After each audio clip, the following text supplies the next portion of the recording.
चलिए आज का सेशन हम लोग शुरू करते हैं। आज का सेशन में हम लोगों को क्या देखना है। हम लोग हिंदुस्तान में रहते हैं, हम लोग भारत में रहते हैं। मैक्सिमम हम लोग क्या बोलते हैं, हिंदी भाषा बोलते हैं। 40% लोग यहाँ पे हिंदी बोलते हैं। हाल ही में अभी एक मामला आया है गुजरात में, क्या है कि वो व्यक्ति हिंदी या गुजराती अपना जो भी क्षेत्रीय भाषा बोल रहा था, तो वहाँ का जो हाई कोर्ट है उसको रिफ्यूज कर दिया, बोला नहीं आपको इंग्लिश में बोलना पड़ेगा। क्या है मामला, आइए देखते हैं। तो ये कंटेम्प्ट ऑफ कोर्ट का एक सुनवाई चल रहा था, जिसमें जो एक्यूज था वो क्या कर रहा था, अपना बहस, वो अपना जो भी जवाब दे रहा था वो किस में दे रहा था, गुजराती भाषा और हिंदी भाषा में। तो वहां के गुजरात के जो हाई कोर्ट के जो चीफ जस्टिस हैं उन्होंने उनको रोक दिया और क्या बोला कि आपको किस में बोलना है, इंग्लिश में बोलना है। थोड़ा सा कंटेम्प्ट ऑफ कोर्ट क्या होता है इसके बारे में हम लोग डिस्कस करते हैं।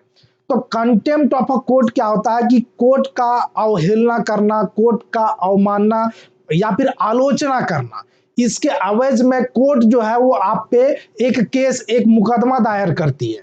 ठीक है, कोर्ट आप पे एक मुकदमा दायर करती है, या फिर क्या होता है कि कोर्ट द्वारा दिए गए जो भी गाइडेंस है यदि उसका पालन ना करें, है ना, सही से उसको ना माने, तो ये एक कंटेम्प्ट ऑफ कोर्ट में आ जाता है। क्या आता है, कंटेम्प्ट ऑफ कोर्ट में।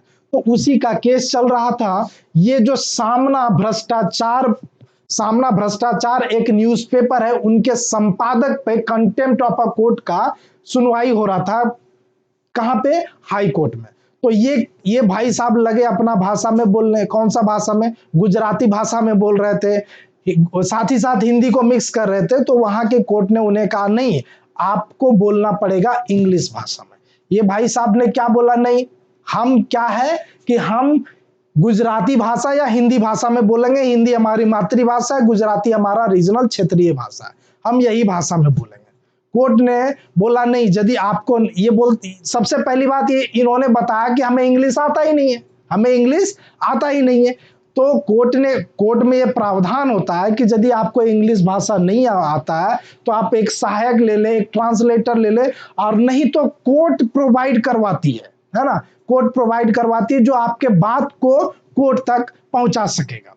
ये भाई साहब बोले नहीं, हमको क्या करना है, हम हिंदी में ही बोलेंगे या फिर गुजराती भाषा में बोलेंगे, हमको किसी का सहायता नहीं लेना है। थोड़ा सा ढीठ थे, अड़ियल थे, तो किसी का बात नहीं लिए। अब ये बात कंटेम्प्ट ऑफ अ कोर्ट से निकल करके हिंदी और इंग्लिश में आ गई। किसमें आ गया, हिंदी और इंग्लिश में। वो भाई साहब का नाम क्या था, विशाल चंद्रकांत व्यास, है ना, ये एक सामना भ्रष्टाचार के एक संपादक थे। अब देखिए क्या होता है, क्यों कोर्ट में इंग्लिश भाषा बोलना, हाई कोर्ट या सुप्रीम कोर्ट में इंग्लिश भाषा क्यों बोलना है और कहां पे हिंदी भाषा बोलना है। थोड़ा सा संवैधानिक कॉन्स्टिट्यूशंस पे हम लोग जाते हैं कि क्या है भाषा, उसके बारे में थोड़ा सा हम लोग जानते हैं। आइए देखते हैं। तो आर्टिकल 343 में क्या बोला गया है, हिंदी को राजभाषा बोला गया है, राष्ट्रभाषा नहीं। राजभाषा और राष्ट्रभाषा में बहुत अंतर है। क्या अंतर है, राजभाषा जो होता है वो राज्य के, अपने क्षेत्र के काम काज के में प्रयोग लाए जाने वाला भाषा को राजभाषा बोला जाता है। हिंदी जो है वो हमारी राजभाषा है, राष्ट्रभाषा नहीं है। अच्छा, भारत की राष्ट्रभाषा क्या है, तो भारत की राष्ट्रभाषा, जब हिंदी राष्ट्रभाषा नहीं तो भारत की राष्ट्रभाषा क्या होगी, इंग्लिश होगी? नहीं, भारत का कोई भी राष्ट्रभाषा नहीं है ना। क्यों? क्योंकि यहाँ का संस्कृति या फिर यहाँ के रहन सहन के अनुसार देखा जाए तो भारत में लगभग 1600 से ज्यादा भाषाएं बोली जाती है, जिसमें से 60 से ज्यादा तो आपका इंग्लिश, विदेशी भाषाएं बोली जाती है। 60 से ज्यादा जो है आपका विदेशी भाषाएं बोली जाती है। तो यहाँ पे किसी एक भाषा को राष्ट्रभाषा कर पाना बहुत ही मुश्किल है। हम बोलें कि नहीं आपको हिंदी को राष्ट्रभाषा घोषित करना है, साउथ में तमिल वाले बोलेंगे कि नहीं तमिल को कीजिए, क्योंकि वो लोग को हिंदी बिल्कुल नहीं समझ में आएगा। अब हम लोग को तमिल, यदि तमिल कर देगा तो हम लोग को तमिल में नहीं समझ में आएगा, कोई उड़िया बोलेगा, कोई बंगाल बोलेगा, कन्नड़, तेलुगु, कोई भी भाषा। यहाँ पे डाइवर्सिटी इतना है भाषा के आधार पे, तो कोई भी भाषा जो है वो राष्ट्रभाषा नहीं हो सकती, इसलिए भारत की कोई भी राष्ट्रभाषा नहीं है। अब क्या है, अब भारत की कोई भी राष्ट्रभाषा नहीं, तो हिंदी लगभग देखा तो 40% लोग यहाँ पे हिंदी बोलने वाले लोग हैं, इसलिए हिंदी को राजभाषा में इंक्लूड किया गया। कब इंक्लूड किया गया? तो 14 सितंबर 1494 में, सॉरी 1949 में, 1949 14 सितंबर 1949 में ये क्या बोलते हैं, हिंदी को राजभाषा के रूप में सम्मिलित किया गया। अब देखिए यहाँ पे आर्टिकल 343 में क्या बोलता है कि हिंदी जो है वो हमारी राजभाषा है ना, और राज्य के काम काज में क्या है, हम लोग हिंदी भाषा का प्रयोग कर सकते हैं। चलिए एक और आर्टिकल आपको दिखाते हैं, आर्टिकल 348। आर्टिकल 348 के अंदर उच्च न्यायालय मतलब हाई कोर्ट और सुप्रीम कोर्ट में जो भाषा काम काज में जो ऑफिशियल वर्क जो प्रयोग में लाया जाता है वो भाषा क्या है? इंग्लिश भाषा। क्या है? इंग्लिश भाषा। हाई कोर्ट ने क्या बोला? हाई कोर्ट तो अपने जगह पे सही है, उन्होंने क्या बोला कि आपको इंग्लिश में जवाब देना पड़ेगा। क्यों? क्योंकि हाई कोर्ट का भाषा क्या है? इंग्लिश भाषा। ये भाई साहब बोले नहीं, हम इंडियन हैं, भारतीय नागरिक हैं, तो हिंदी हमारी राजभाषा, हम हिंदी बोलेंगे। अब देखिए मैटर कहां पे फंसता है। मैटर क्या बोलता है कि आर्टिकल अनुच्छेद 348 के अनुसार जब तक संसद विधि द्वारा ऐसा प्रावधान ना करे तब तक उच्चतम न्यायालय, सुप्रीम कोर्ट, उच्च न्यायालय, हाई कोर्ट की सभी कार्यवाहियां अंग्रेजी भाषा में होगी। ठीक है, तो अंग्रेजी भाषा में ले रहा है। अब क्या है, राजभाषा अधिनियम 1963 के अनुसार संसद द्वारा उच्चतम न्यायालय में हिंदी भाषा का प्रयोग से संबंधित कोई व्यवस्था नहीं की गई है।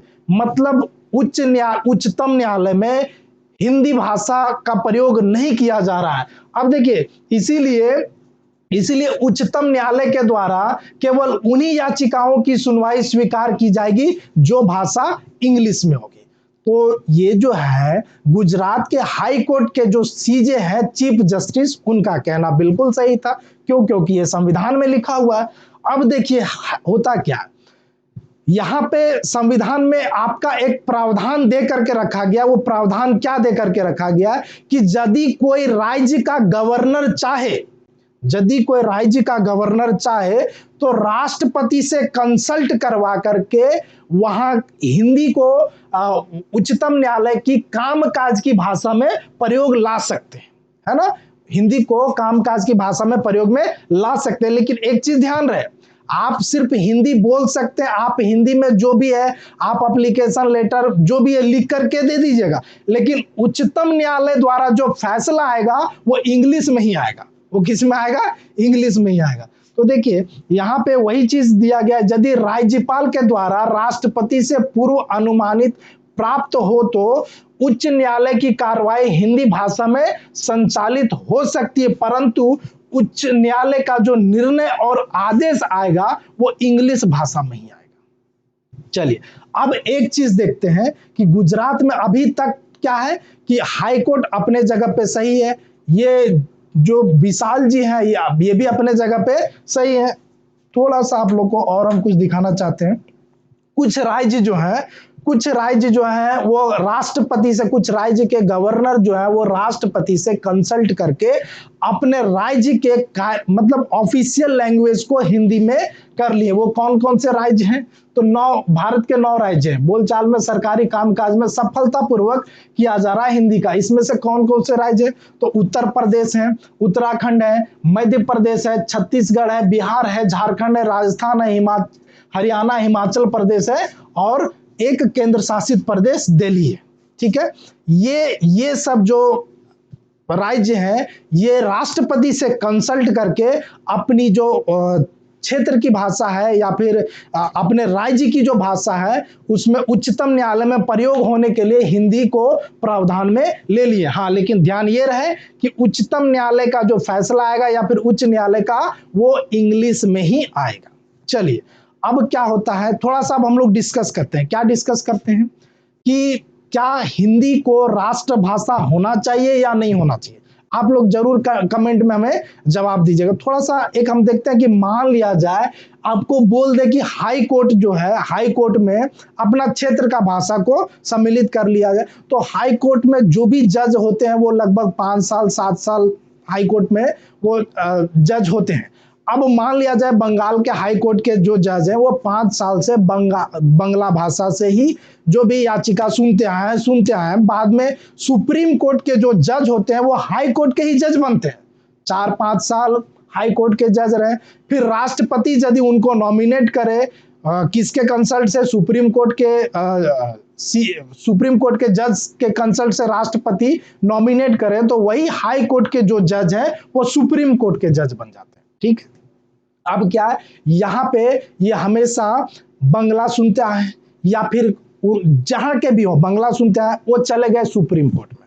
अब सुप्रीम कोर्ट में चले जाने के बाद यदि वहां का जो सुप्रीम कोर्ट में भी ऐसा प्रावधान हो कि आप अपने क्षेत्रीय भाषा में प्रयोग कर सकते हैं या फिर अपने राज्य की भाषा का प्रयोग में ला सकते हैं। ठीक है, ये हाई कोर्ट में बंगला सुनते आए हैं, बंगला पे जो भी है, जैसे ही सुप्रीम कोर्ट में पहुंचे, अब वहां का जो मान लिया जाए कि तमिल का कोई आदमी पहुंचा, वो उसको तमिल में बताने लगे अपना जो भी है अपना जो भी है बात वो तमिल में बता रहे, उनको कुछ समझ में आएगा?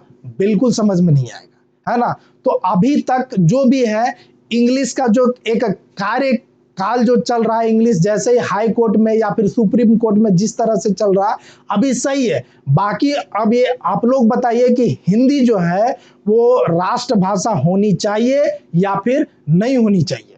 चलिए, तो ये आप लोग कमेंट में जरूर बताइएगा कि हिंदी को राष्ट्रभाषा होना चाहिए या नहीं होना चाहिए। आज के लिए इतना ही, धन्यवाद।